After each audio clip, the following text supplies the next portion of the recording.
के अंदर जो छिपी हुई प्रतिभा है उसको उजागर करने का, उसको प्रतिष्ठित करने का, उसको प्रकट करने का सबसे बड़ा अवसर, सबसे बड़ा मंच मैं मानता हूं कि विद्यालय है। बहुत सारे बच्चे हैं जिनको अपॉर्चुनिटी नहीं मिलती, वो दूसरा प्लेटफॉर्म चूज करने की कोशिश करते हैं कि वो डिस्टेंस में जाते हैं, ऑनलाइन एजुकेशन में जाते हैं। नमस्कार, जय हिंद। मैं आरपी सिंह आप सभी का बहुत ही खास प्रोग्राम में स्वागत करता हूं। आप लोग प्रश्न तैयार रखिए। आप लोग जब तक प्रश्न तैयार करेंगे तब तक मैं अपने दूसरे साथी प्रशांत करन जी, जो कि एक एजुकेशनिस्ट हैं, उनसे मैं प्रार्थना करूंगा कि वो आपके समक्ष कुछ बातें, आपके कुछ गाइडेंस आपको दें। प्रशांत जी।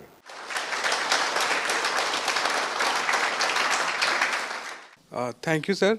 डायस पे मौजूद सभी उपस्थित मान्यगण को मेरा नमस्कार और ऑडिटोरियम में उपस्थित सारे स्टूडेंट्स को मेरा स्वागत है हमारी तरफ से। दिस सुहार्थी टीवी चैनल के माध्यम से जो ये प्रोग्राम रखा गया है आपके समक्ष रिगार्डिंग करियर काउंसलिंग, कि कैसे आप अपने स्कूल के बाद की ज़िंदगी, कॉलेज में जब जाएं तो कैसे उसको चूज़ करें, कौन सा करियर चूज़ करें, कौन सा कोर्स आप करें। तो ये काफ़ी अच्छा ही एक मंच रख पे हमारे जो एक्सपर्ट्स बैठे हुए हैं आपके क्वेश्चंस को आंसर करने के लिए, ये काफ़ी अच्छा तरीका है। जैसा कि सब सारे पैनलिस्ट ने हमें एक एक करके बताया कि there is a holistic approach, वहाँ पे एक हॉलिस्टिक अप्रोच है। जो एनईपी पॉलिसी की बात हुई तो थोड़ी थोड़ी ऊपर ऊपर से भी बात हुई। अभी हम डिटेल्स में फिर आपके क्वेश्चंस के अकॉर्डिंग उस पर डिस्कस करेंगे कि कैसे आपको जो भी कन्फ्यूजन है, जो भी डाउट्स है, जो भी क्वेश्चंस है, उसको हम अपने अनुसार कोशिश करेंगे कि आपके अनुसार उसको हम आंसर दे सकें। और जैसा कि सर ने बताया कि अभी देखो अलग अलग आजकल आप लोग टीवी देखते होंगे, चैनल्स के थ्रू, आप सोशल मीडिया के थ्रू आप जानते होंगे कि बहुत सारे एडवर्टीजमेंट आप देखते होंगे। ऑनलाइन एजुकेशन है, डिस्टेंस एजुकेशन है, रेगुलर कोर्सेज हैं।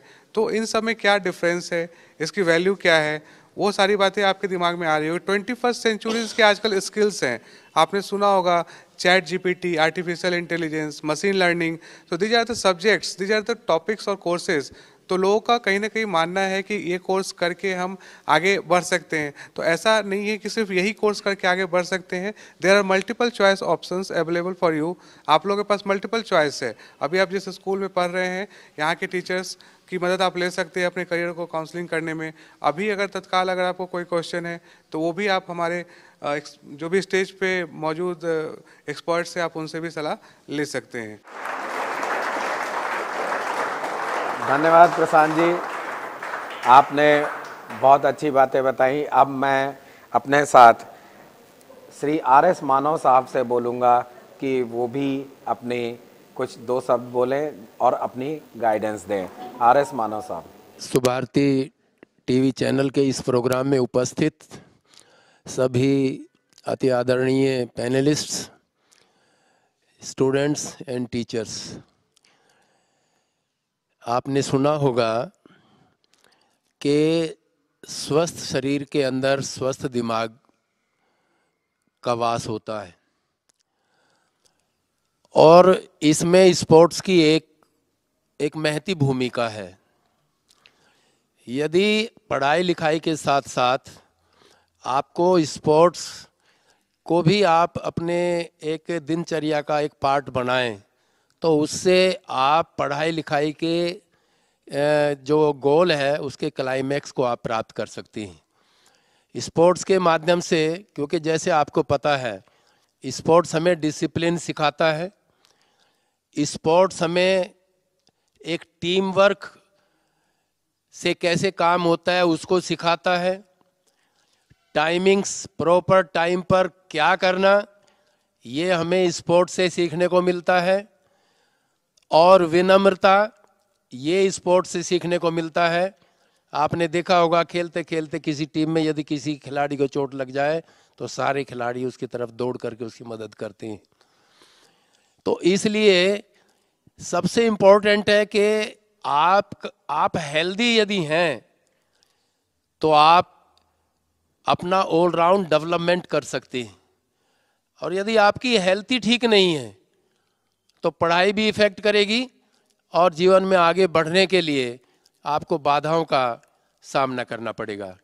इसलिए मैं बहुत ज़्यादा ना कहते हुए मेरा आपसे ये मेरी अपील है कि स्वस्थ रहने के लिए स्पोर्ट्स एक बहुत ही उम्दा माध्यम है और उसके कारण आप स्वस्थ भी रह सकते हैं और जो क्वालिटीज़ मैंने बताई वे आपके अंदर डेवलप होंगी।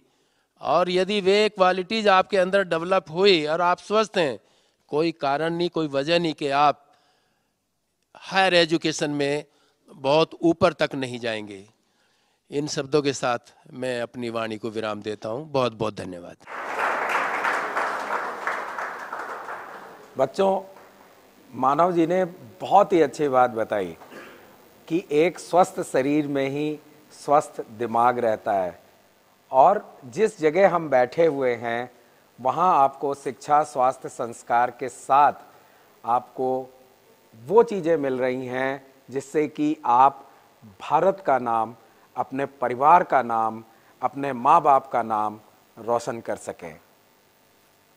मेरे समझ में, मेरे से, आप में से कोई भी इस बात को मना नहीं करेगा कि यही किसी भी स्टूडेंट का, किसी भी बच्चे का स्कूल आने का सिर्फ एक ही मकसद होता है कि वो अपना विकास करे, भारत के विकास में अपना योगदान करे और परिवार का और माँ बाप का नाम रोशन करे। तो साथ ही अभी आपने सबके विचार सुने। अब एक बहुत ही इम्पॉर्टेंट समय आ गया है, वो ये है कि आपके प्रश्न इतनी देर में नहीं, बल्कि हम तो कहते हैं कि हो सकता है कि पिछले कितने महीनों से, सालों से आपके दिमाग में बहुत से प्रश्न घूम रहे होंगे और उन प्रश्नों का जवाब आप खुद नहीं दे पा रहे होंगे या आर्टिफिशियल इंटेलिजेंस से वो नहीं मिल रहा होगा। मेरा कहने का मतलब है कंप्यूटर से या किसी और से। तो ये बहुत ही अच्छा ये मौका है कि आप खुल के अपने प्रश्न पूछें और आपके साथ जो टीचर बैठे हैं और दो जो हमारे एक्सपर्ट्स हैं वो आपके प्रश्नों का उत्तर देंगे। बच्चों, प्रश्न पूछना भी एक कला है। आपके मन में जो प्रश्न हो उनको आप कैसे पूछें, यहाँ पर वो भी आपकी देखा जाएगा कि कैसे आपके सीधे जो आपके मन में प्रश्न हो वो हमारे काउंसलर के पास पहुँचे या हमारी एक्सपर्ट टीचर्स के पास या प्रिंसिपल साहब के पास पहुँचे। तो मैं चाहता हूँ कि जो बच्चे प्रश्न पूछना चाहते हैं उनमें एक एक करके वो उठें और अपना प्रश्न पूछें। Good morning all of you, I am Dev from 12th class. मेरा क्वेश्चन ये है कि फ्लेक्सिबिलिटी इन करिकुलम क्या होता है? जैसा आपने प्रश्न पूछा कि फ्लेक्सिबिलिटी इन करिकुलम क्या होता है, फ्लेक्सिबिलिटी का मतलब ही होता है लचीलापन। कोई भी चीज़ इम्पोज ना की जाए आपके ऊपर कि आप प्रेशराइज फील करें उस विषय को पढ़ने में। जैसे कि पहले ह्यूमैनिटीज़ अगर आप लेना चाहते थे 10th के बाद 12th में, तो विषय होता था Hindi, English, history, economics and geography. जो बच्चे जियोग्राफी नहीं पढ़ना चाहते फिर भी उन्हें ज़बरदस्ती जियोग्राफी पढ़नी पड़ती थी क्योंकि वही वो उसका पार्ट होता था। फ्लेक्सिबिलिटी में क्या है कि मल्टी डिसिप्लिनरी अप्रोच है। आप उस विषय के बदले कोई और विषय जो आप चुनना चाहते हैं आप चुन सकते हैं और ये केवल सब्जेक्ट पे आधारित नहीं है। आप चाहें तो art and craft, music, dance या क्राफ्ट स्किल्स से रिलेटेड कोई भी सब्जेक्ट इसमें ऐड कर सकते हैं as per your interest and ability. This is flexibility in curriculum. अब जैसे आपके एक साथी ने प्रश्न पूछा, अब अगला प्रश्न किसका होगा? खड़े हों जी। Good afternoon, everyone. My name is Priyanshu Pal. I am from class 12th. My question is, what do you mean by vocational education? बहुत अच्छा प्रश्न पूछा है बच्चे आपने। वोकेशनल एजुकेशन से अपना मतलब है एक प्रैक्टिकल एक्सपोजर कैंडिडेट को प्रोवाइड किया जाता है। एनईपी 2020 में इस बात को बहुत अच्छी तरह से बताया गया है कि जिस तरह से हायर एजुकेशन में हम इंटर्नशिप प्रोवाइड करते हैं, कैंडिडेट एक प्रैक्टिकल एक्सपोजर दिया जाता है, उसी प्रकार से स्कूल एजुकेशन में भी वोकेशनल पार्ट को ऐड किया गया है जिससे एरिया ऑफ इंटरेस्ट के अकॉर्डिंग कैंडिडेट अपने अपने इंटरेस्ट के अकॉर्डिंग प्रैक्टिकल इंटर्नशिप कर पाए अपनी स्कूल एजुकेशन के साथ साथ। इसी तरह से अपने नॉलेज के, अपने इंटरेस्ट के अकॉर्डिंग उस एरिया में इंटर्नशिप कर सके, प्रैक्टिकल एक्सपोजर पा सके। ये जो प्रश्न का जवाब आप हमारे अध्यापक महोदया जी ने दिया, उसके साथ साथ प्रिंसिपल साहब भी कुछ ऐड करना चाहते हैं। जी बताएं। पहले एक व्यवस्था थी कि 10वीं कक्षा के बाद आप ऐसे कोर्सेज में एडमिशन लेंगे, जैसे इलेक्ट्रिशियन का कोर्स है, फिटर का है, इस तरह के बहुत सारे ऐसे कोर्सेज थे जो आपको टेक्निकल एजुकेशन प्रोवाइड करवाते थे, जो आपको सेकेंडरी एजुकेशन के बाद व्यवसाय प्रदान करने वाली शिक्षा देते थे। ऐसे कोर्सेज को नाम दिया गया वोकेशनल एजुकेशन। मूलतः इसका जो उद्देश्य है वो यही है कि आपको ऐसी शिक्षा प्रदान की जाए जो रोजगार उन्मुख हो, व्यवसाय प्रदान करने वाली। उसमें समय के साथ साथ अनेक प्रकार के बदलाव हुए। कंसेप्ट यही है कि आप ऐसी शिक्षा प्राप्त करें, ऐसा डिप्लोमा, डिग्री, सर्टिफिकेट, अलग अलग टाइम स्पेन के अलग अलग कोर्सेज हैं, वो आप प्राप्त करें और वो आपको व्यवसाय परक बना दे।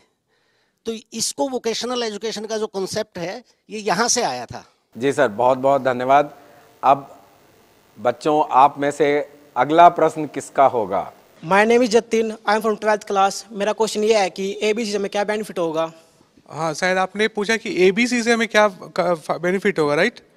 एबीसी जाना चाहते हैं ना। एबीसी यहाँ पे स्टैंड करता है एकेडमिक बैंक ऑफ क्रेडिट। जैसे समय के साथ साथ चेंजेज होते रहते हैं ना, तो अभी कुछ समय से हमारे गवर्नमेंट ऑफ इंडिया और मिनिस्ट्री ऑफ एजुकेशन ने एक सिस्टम बनाया है, academic bank of credit. ABC का फुल फॉर्म होता है। यहाँ पे क्या है कि आप जो भी पढ़ाई करेंगे +2 के बाद, तो वो एज ए क्रेडिट आपके उस एबीसी अकाउंट, यानी कि काइंड ऑफ बैंक है जहाँ पे आपका पैसा जमा नहीं होगा, यहाँ पे आपका क्रेडिट जमा हो रहा है। मतलब जो भी आप पढ़ाई करेंगे, इनके सपोज 3 साल का कोर्स आपने एडमिशन लिया +2 के बाद, आपने 1 साल पढ़ाई करी, किसी कारण से सेकेंड ईयर आपने पढ़ाई नहीं कर पाए, तो जो 1 साल जो आपने पढ़ाई करी उसका जो क्रेडिट है वो आपके एबीसी में ऐड रहेगा, ठीक है।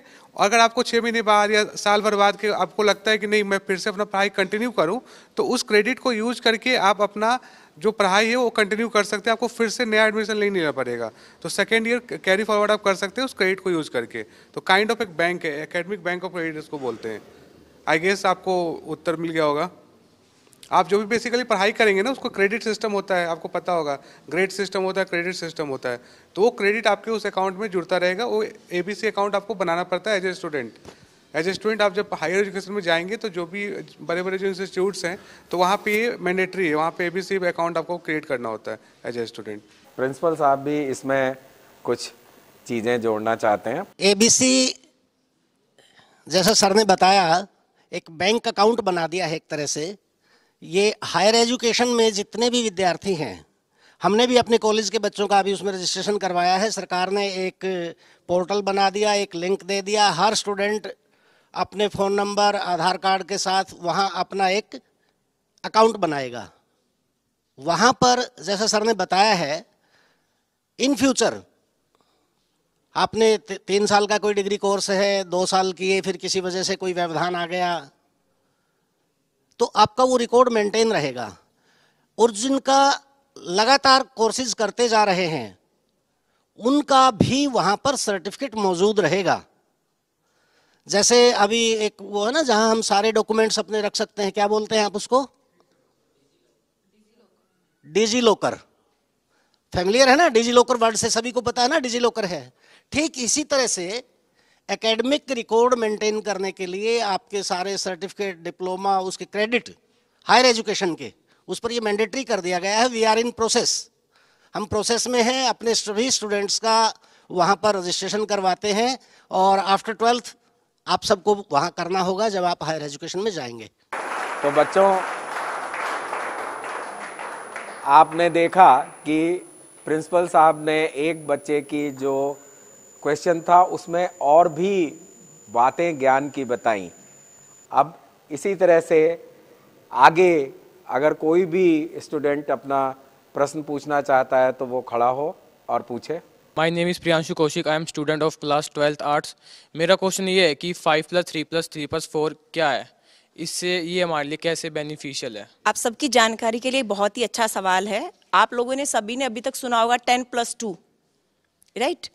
इससे पहले की जो एजुकेशन पॉलिसी आई थी उसमें सिस्टम रखा गया था कि पहले 10 साल आप प्राइमरी, मिडिल एंड सेकेंडरी में स्पेंड करेंगे, राइट। अभी उसी सिस्टम को क्रैक करके प्री प्राइमरी ना रख के उसको फाउंडेशन ईयर का नाम दे दिया गया है, जो कि पहले 5 साल है, जिसमें स्कूल का अब का फर्स्ट और सेकंड क्लास भी इंक्लूड होगा।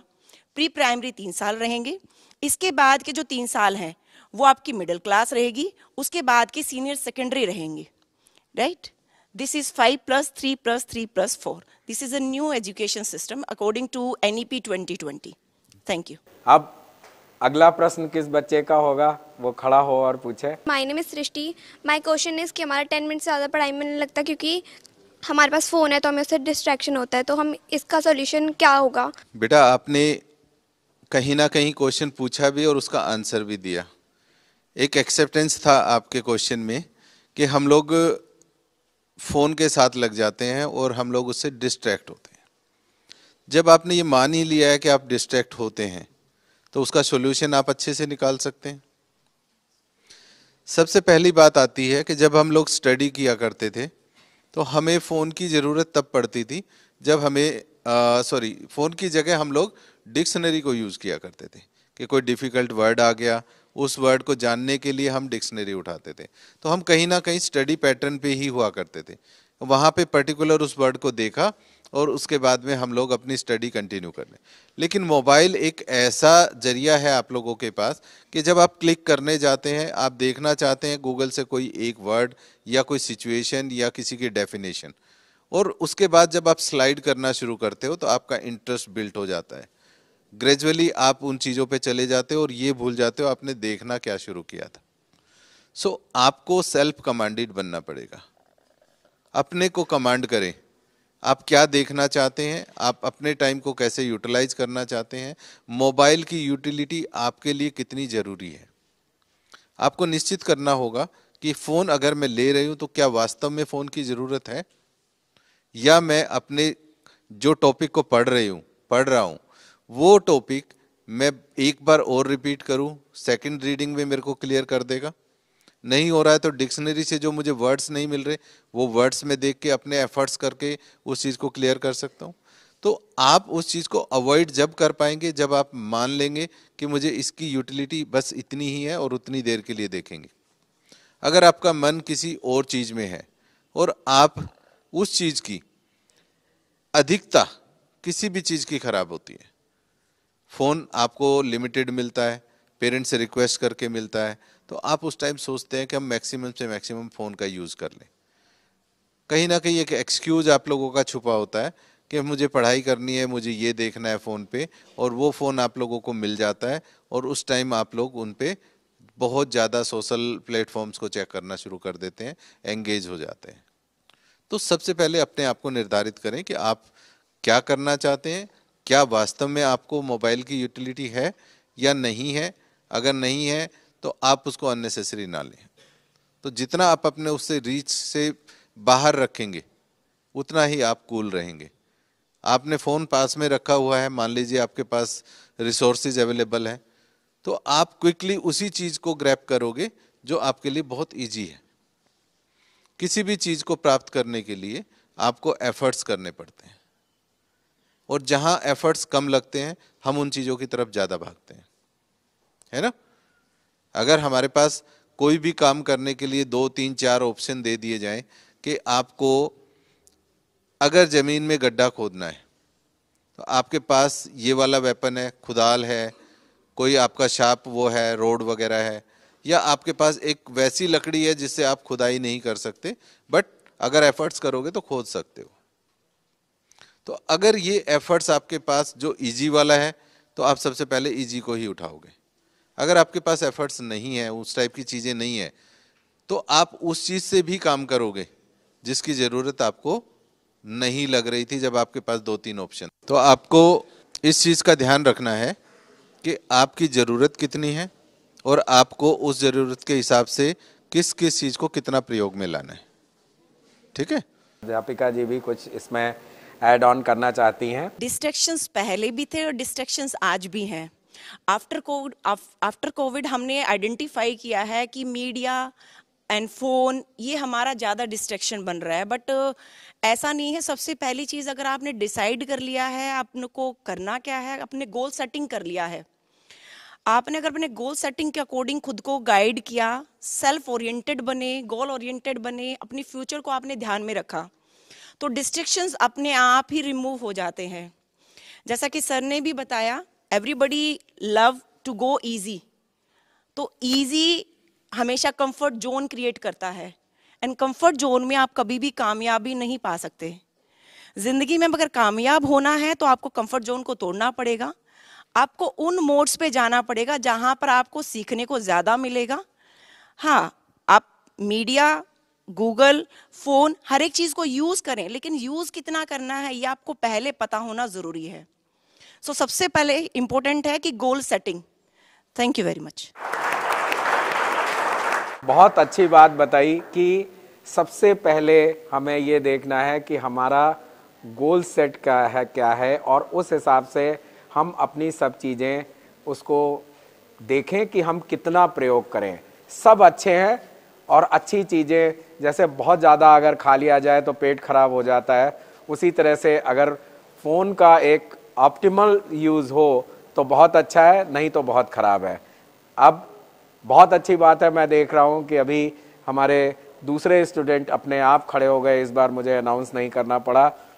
तो जी पूछे प्रश्न अपना। I am Puja from 12th C art section. My question is that कि हमारे टीचर्स और हमारे फैमिली मेम्बर्स हमेशा हमें ये कहते हैं कि आप गवर्नमेंट जॉब के लिए प्रिपेयर हो। अगर हम हर कोई ये सोचने लगे कि हमें गवर्नमेंट जॉब के पीछे ही भागना है तो शायद हमारे प्राइम मिनिस्टर भी आज प्राइम मिनिस्टर ना होते। तो मेरा सवाल ये है, क्या सक्सेस की डेफिनेशन यही होती है, the success is equal to government job? जो प्राइवेट सेक्टर में है क्या वो सक्सेसफुल नहीं है? बेटा, आपने क्वेश्चन किया कि आपके पेरेंट्स और आपके टीचर हमेशा ये कहते हैं कि आपको गवर्नमेंट सेक्टर में जाना है, तो क्या गवर्नमेंट सेक्टर ही एक ऑप्शन है? देखिए, आपके पेरेंट्स और आपके टीचर हमेशा आपकी बेहतरी के लिए चाहते हैं कि आप बेहतर करें, अच्छे से अच्छा करें, और उसके लिए जो हमारी नेशनल एजुकेशन पॉलिसी 2020 जो हमारी आई है, उसमें जो अमेंडमेंट्स हुए हैं, तो स्किल एजुकेशन को डेवलप करने के लिए क्यों आया? हमारे पास गवर्नमेंट जॉब्स उतनी नहीं है, प्राइवेट सेक्टर में भी हमारे पास जॉब में बहुत ज़्यादा कंपटीशन है, तो हम एंटरप्रेन्योर अपने लेवल पे अपना बिजनेस स्टार्ट कर सकें, अपना काम शुरू कर सकें, तो वही एकमात्र विकल्प नहीं है। अगर आप अपने जीवन में कुछ बेहतर करना चाहते हैं, अपना खुद का व्यवसाय करना चाहते हैं, तो आप वोकेशनल कोर्सेज के साथ साथ अपनी एजुकेशन को ग्रो करें और आप अपना सेल्फ बिजनेस करें। आप अपने साथ साथ किसी और को भी काम दे सकते हैं। तो गवर्नमेंट सेक्टर ही एकमात्र सहारा नहीं है कि आप गवर्नमेंट सेक्टर में जाएं। आप अपने स्कूल में भी इस चीज़ को बखूबी देखते हैं कि आपके जितने भी टीचर्स हैं, क्या वो सभी गवर्नमेंट टीचर हैं? लेकिन आप लोगों को फैसिलिटेट करते हैं। क्या उनके एम यही नहीं थे कि हमें एक अच्छा टीचर बनना है, मैं समाज में कुछ बदलाव ला सकूं, मैं कुछ कर सकूं? तो वो एजुकेशन उस लेवल पे प्रोवाइड कर भी रहे हैं। तो एम, उद्देश्य और इच्छा पेरेंट्स की और टीचर्स की यही होती है कि मेरा एक विद्यार्थी बेहतर से बेहतर करे अपने जीवन में। तो वो आपको डिसाइड करना है कि आप अपना खुद का व्यवसाय करना चाहते हैं, आप गवर्नमेंट सेक्टर में जाना चाहते हैं, या आप प्राइवेट जॉब करना चाहते हैं। अब और बच्चे अगर प्रश्न पूछना चाहते हैं तो वो खड़े हों और अपना प्रश्न पूछें। I am Anshul, class 11th B। मेरा सवाल यह है कि खुद को सेल्फ स्टडी में कैसे मोटिवेट करें। बच्चों, जब हम सेल्फ स्टडी की बात करते हैं तो सेल्फ स्टडी हमारे अंदर तभी आती है जब हमारी अपनी उस विषय के लिए रुचि हो। अगर आपको जिस चीज़ में इंटरेस्ट होगा, आपको कोई प्रेशर नहीं करेगा, कोई नहीं बोलेगा, आप वो काम करेंगे। खेलने के लिए कोई बोलता है आपको? नहीं, आप जाते हैं ना खेलने, बड़ा अच्छा लगता है, प्रेशर फील नहीं करते, तो वो सेल्फ आपका एक आया अंदर से कि नहीं मुझे खेलना है। उसी तरह से पढ़ाई के लिए भी होता है। वो तभी हो सकता है जब आप उस विषय में रुचि रखते हो, आपका इंटरेस्ट हो पढ़ाई के लिए, और इंटरेस्ट तभी क्रिएट होता है, कंसंट्रेशन तभी होता है जब आपकी गोल सेटिंग हो। आपको पता है कि नहीं मुझे ये करना है, तभी मैं वो लक्ष्य पा सकता हूँ या पा सकती हूँ, जिसके लिए आप अपने इंटरेस्ट के साथ उस काम को करेंगे तो आप अपने आप सेल्फ मोटिवेटेड होंगे कि मुझे ये काम करना है, क्योंकि मुझे कुछ चीज जीवन में पानी है जिसके लिए ये काम बहुत जरूरी है। ठीक है, तो इसी तरह आप अपना सेल्फ मोटिवेटेड होते हैं जब आपका लक्ष्य निर्धारित होता है। बेटा आपने पूछा, मैडम ने बहुत बेहतरीन तरीके से आपकी बात का आंसर दिया। अगर आप सेल्फ स्टडी की बात करते हैं कि आपका इंटरेस्ट कैसे क्रिएट हो, तो मैडम ने बताया कि जब आप किसी भी सब्जेक्ट के प्रति अपनी रुचि रखते हैं तो ऑटोमेटिकली आपका इंटरेस्ट बिल्ट हो जाता है। लेकिन सबसे बड़ी बात आती है हमारे सामने कि हमारे पास 4-5 सब्जेक्ट है। मैं एक सब्जेक्ट में अपना इंटरेस्ट बना सकता हूं और मेरा इंटरेस्ट है तो मैं एक सब्जेक्ट ही कैसे पढ़ूंगा, मुझे तो बाकी के सब्जेक्ट भी पढ़ने हैं और उनको पढ़ने के लिए मैं अपना इंटरेस्ट कैसे क्रिएट करूं। तो सबसे बड़ी चीज़ आती है कि आप अपना एक फ्लो चार्ट जरूर बनाएं और उस फ्लो चार्ट में आप अपनी चीज़ों को लिख के क्लियर करें कि आपको किस सब्जेक्ट में कितने हर्डल्स हैं, किस तरीके की प्रॉब्लम्स आ रही हैं, किस सब्जेक्ट को पढ़ते हुए आप बहुत ज़्यादा बोरियत फील करते हैं और किस सब्जेक्ट को पढ़ते हुए आप बहुत ज़्यादा इंटरेस्ट लेते हैं। कैटेगराइज करिए। कैटेगराइज करने के बाद में आप जिस सब्जेक्ट से बहुत ज़्यादा डिफ़िकल्टी फेस कर रहे हैं उस सब्जेक्ट को थोड़ा सा डिवाइड कर लीजिए। अगर आपको एक टॉपिक पढ़ना है तो आप उस टॉपिक को पढ़िए, लेकिन उसको डिवाइड एंड रूल में आप उसको पॉलिसी को अप्लाई करें। आप अगर एक चैप्टर के अंदर 5 पेज हैं, आप मत सोचिए कि आपको 5 पेजेस एक साथ में पढ़ने, मत लीजिए अननेसेसरी बर्डन। आप उसमें से एक पेज पढ़िए, हाफ पेज पढ़िए जो आप पढ़ना चाहते हैं, लेकिन वो जो पढ़ रहे हैं वो आपकी क्वालिटी रीडिंग होनी चाहिए। जितना पढ़ा वो आपको समझ आ गया। रीडिंग करना उद्देश्य नहीं है, समझना उद्देश्य है। जब आप बगैर बर्डन के पढ़ेंगे कि मुझे 5 पेज नहीं पढ़ने, मुझे हाफ पेज पढ़ना है, और ये हाफ पेज पढ़ने के बाद में मेरे कॉन्सेप्ट क्लियर हो गए और मैं कम से कम अब इसमें से 5-7 क्वेश्चन इजीली बना सकता हूँ। True false, fill in the blanks, tick the mark, जो भी आप क्वेश्चन उसमें से बना सकते हैं मैक्सिमम क्वेश्चंस बनाइए और कोशिश करिए कि जो आप पोर्शन पढ़ रहे हैं उसमें से कुछ डिफिकल्ट क्वेश्चंस, हर्डल्स अपने क्लासमेट्स के लिए लेके जाइए कि कल मैंने ये टॉपिक पढ़ा और इस टॉपिक में मुझे इतने सारे हर्डल्स, इतने सारे क्वेश्चन मैं क्रिएट कर पाया। आप इस टॉपिक में से और किस तरीके के क्वेश्चन बना सकते हो, तो इसको गेम वे में ले आइए। क्लास में कंपटीशन क्रिएट कर दीजिए। नेक्स्ट डे जब आप जाएंगे उसका छोटा सा पार्ट फिर पढ़ेंगे, फिर दोबारा से आप ऐसे क्वेश्चंस लेके आएंगे, तो एक दूसरे के प्रति क्यूरियोसिटी होगी कि कल वो पता नहीं इस पार्ट में से कितना डिफिकल्ट क्वेश्चन लेके आने वाला है। सो वो इंटरेस्ट जैसे जैसे आपका बिल्ट होगा तो आप अपने गोल को अचीव कर पाएंगे और हर सब्जेक्ट में ऐसे ही ग्रेजुअली आप अपना इंटरेस्ट बिल्ड कर पाएंगे। बहुत बहुत धन्यवाद। Sant Haridas senior secondary public school और Sant Haridas college of higher education से जुड़े सभी लोगों को इस मंच से मैं बहुत बहुत धन्यवाद कहना चाहता हूं।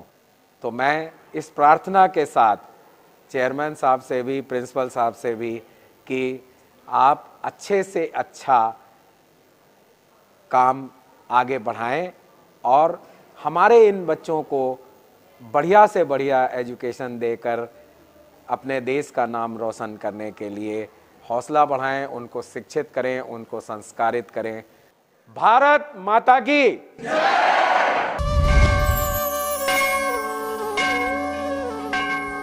पढ़ेगा भारत तो बढ़ेगा भारत।